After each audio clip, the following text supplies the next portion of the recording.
हरे कृष्ण कृष्ण कृष्ण हरे हरे हरे राम राम राम हरे हरे।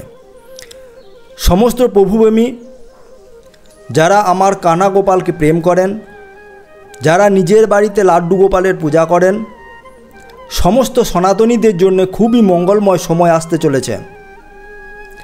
আমি নন্দলালা কানু গোপালের জন্মোৎসব পালন তথা এই জন্মাষ্টমী উৎসব আমরা সকলে কিভাবে উদযাপন করব সেটাই আজ এই ভিডিওতে জানব। প্রথমে আমরা জানব কৃষ্ণ জন্মাষ্টমী কি, ভাদ্র মাসেই কেন এই পালন করা হয়, কেন আমাদের পালন করা উচিত। হিন্দু ধর্মমতে জন্মাষ্টমী উৎসবের এক বিশেষ মহত্ব আছে। পুরো দেশ জুড়ে কৃষ্ণ জন্মাষ্টমী মহোৎসব খুব ধুমধামের সঙ্গে পালন করা হয়। হিন্দু পঞ্জিকা অনুসারে ভাদ্র মাসে কৃষ্ণপক্ষে অষ্টমী তিথিতে এই জন্মাষ্টমী মহোৎসব শুধু ভারতবর্ষেই নয়, পুরো বিশ্বেই খুব ধুমধামের সঙ্গে পালিত হয়। এর অনেক নাম আছে, যেমন কৃষ্ণাষ্টমী, গোকুলাষ্টমী ও কৃষ্ণ জয়ন্তী ইত্যাদি।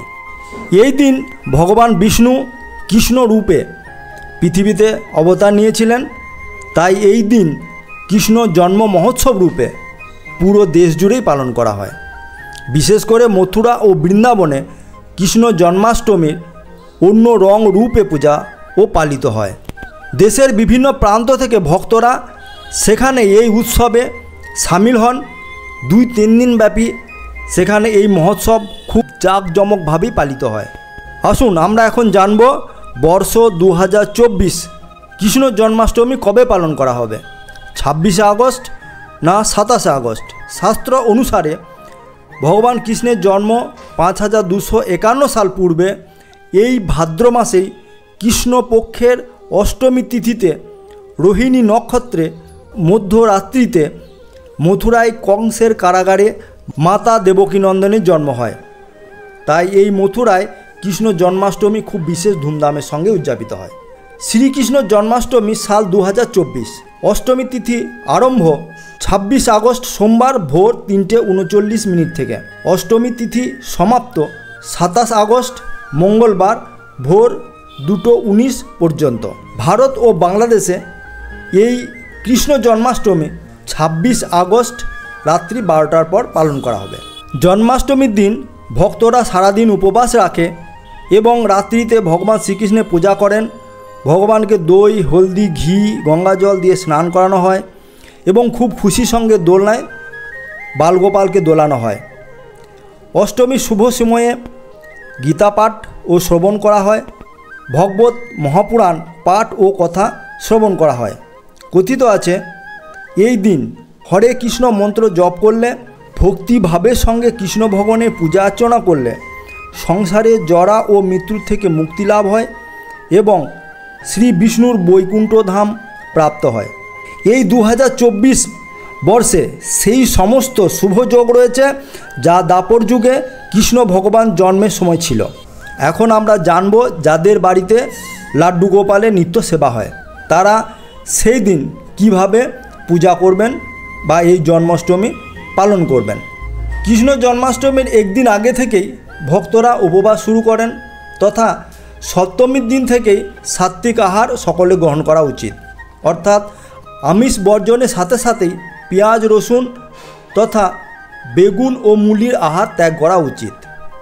নবদাম্পত্যরা এই 2 দিন অর্থাৎ সপ্তমী এবং অষ্টমীর দিন ব্রহ্মচর্য পালন করবেন।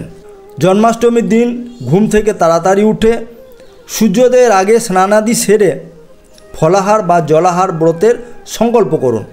ভগবানকে শয়ন থেকে জাগিয়ে একটু জলপান করান, তারপর তাকে পঞ্চদ্রব্য দিয়ে স্নান করাবেন।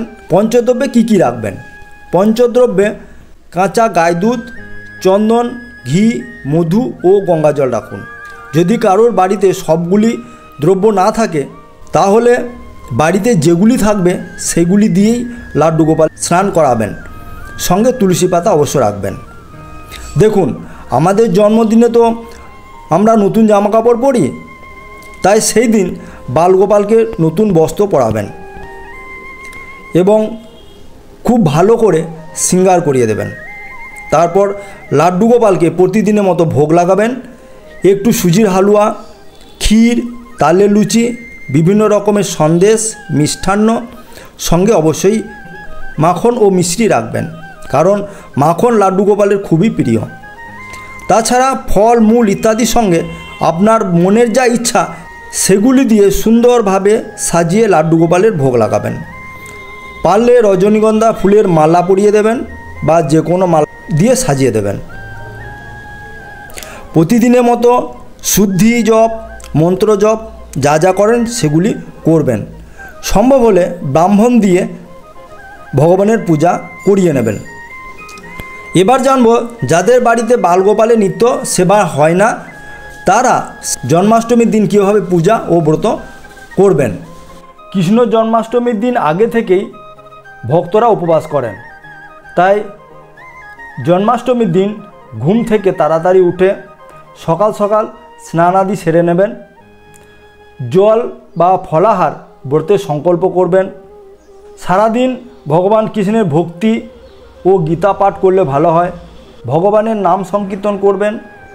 বাড়ির মুখ্য দরজায় কলা গাছ লাগাবেন এবং আম পাতা ঝুলিয়ে দেবেন। একটি সিংহাসন হলে খুব ভালো হয়, যদি না থাকে তাহলে ছোট চৌকির ওপর হলুদ বস্ত্র বিছিয়ে একটি বালগোপালের ফটো রাখবেন। ফুল এবং মালা আদি দিয়ে সম্পূর্ণ সাজাবেন। একটি ঘট, ডাব, ঘিয়ের প্রদীপ, দূর্বা, তুলসী, শৃঙ্গারের সামগ্রী, নৈবেদ্য, ভোগের জন্য ফলমূল, তালের লুচি, ক্ষীর, বিভিন্ন মিষ্টান্ন ইত্যাদি রাখবেন এবং মনের যা যা ইচ্ছা আছে সেগুলি আপনি সেখানে রেখে সুন্দরভাবে সাজিয়ে দেবেন। সমস্ত জিনিসের ওপর একটি তুলসী রাখবেন এবং যাদের মন্ত্র জানা নেই তারা পঞ্জিকার পেছন দিকে ভগবান শ্রীকৃষ্ণের পূজার অনেক মন্ত্র এবং ব্রতকথা পেয়ে যাবেন, সেগুলি পাঠ ও করে পূজা করবেন। দেখুন, জন্মাষ্টমীর পূজা রাত্রি 12টার পর থেকে শুরু হয়, তাই সেই দিন রাত্রি 10টা থেকে এই পূজার যোগা শুরু করবেন। সম্ভব হলে স্নানাদি সেরে এই পূজা করা খুবই ভালো। পূজা শেষে ওম জয় জগদীশ হরে মন্ত্র পাঠ করবেন।